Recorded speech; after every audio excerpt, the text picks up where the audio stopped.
और संसार के लिए जिसके लिए रोते हो ना, वो जिंदगी भर रुलाएगा। एक बार भगवान से प्रेम करके, जगत जननी जगदम्बा से प्रेम करके तो देखो।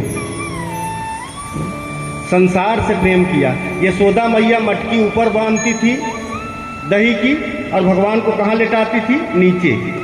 तो भगवान कहा कि मैं गौड़ हो गया और मटकी श्रेष्ठ हो गई, तो भगवान उसको तोड़ देते थे। तो भगवान को सर्वश्रेष्ठ जो मानता है और संसार की वस्तुओं को तुच्छ मानता है, वही भगवान की परम भक्ति प्राप्त कर लेता है। केला अपने लिए भैया 50 रुपये वाला दर्जन, पूजा में है महाराज 30 वाला दे। अच्छा सुपारी कौन सी दी? पूजा वाली दिया, वो छोटकई। चावल अपने लिए बांसपत्ती वाला, भगवान के लिए मटकुआ जो दासन वाला बिना चढ़ावा महाराज। अपने लिए कपड़ा रेमंड वाला, भगवान के लिए लावा तो धोती को लुंगी न हो। तो बताओ भगवान श्रेष्ठ है कि तुम श्रेष्ठ हैं? भगवान श्रेष्ठ है कि तुम श्रेष्ठ हो? कहां से भगवान मिलेंगे? भगवान प्रसन्न हो गए, कहा धन्य, कहा प्रभु सब कुछ आप हो।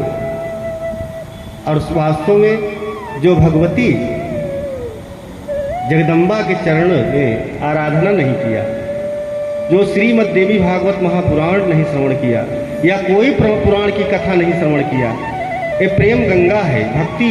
भक्ति उसी को मिलती है। भक्ति के नवधा भक्ति का जो आधार है मनुष्य नहीं जानते, केवल नवधा भक्ति जानते हैं। श्रवणम कीर्तनम विष्णु स्मरणम पाद सेवनम अर्चनम वंदनम दास्यम सख्यम आत्मनिवेदनम, ये नवधा भक्ति जानते हैं। लेकिन ये भक्ति टिकती कहाँ है? इसका आधार कहाँ है? भक्ति का आधार कहाँ? जब आधार नहीं तो भक्ति टिकेगी? आधार इसका यही है, सुन लीजिए। विश्वास। भक्ति तभी टिकेगी जो विश्वास होगा, और विश्वास के बाद संबंध, संबंध के बाद समर्पण। ये भक्ति के रुकने के 3 आधार हैं। अब प्रेम कब होगा? या तो भगवान को देखो, या तो जगदम्बा को देखे हो तो देखकर प्रेम हो जाएगा, और या तो प्रेम सुन के होता है। एक दृष्टिजन्य प्रेम होता है, एक सहचर्य प्रेम होता है। और जो दृष्टजन्य होता है रूपासक्त होता है।